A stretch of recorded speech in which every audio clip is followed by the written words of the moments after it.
Assalamualaikum and hello guys.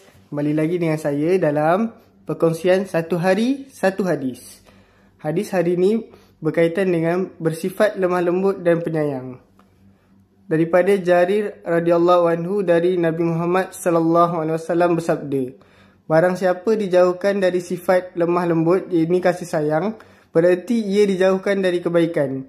Hadis riwayat Muslim, nombor hadis 4694. Terdapat beberapa pengajaran yang kita boleh ambil daripada hadis ini.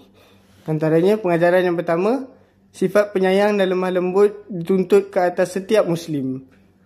Pengajaran yang kedua, sifat penyayang dan lemah lembut adalah kunci kepada segala kebaikan.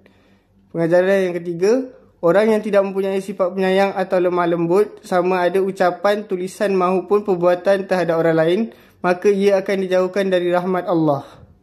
Pengajaran yang keempat, saling menyayangi dan mengasihi adalah tanda kesempurnaan iman. Dan pengajaran yang terakhir ialah orang yang sabar dan bijaksana dalam bertindak akan lebih mampu menguruskan pelbagai situasi dengan baik. Sempena kita masih berada di bulan Syawal ini, marilah kita suburkan sifat rahmat dan dengan berlemah lembut dan penyayang terhadap orang lain.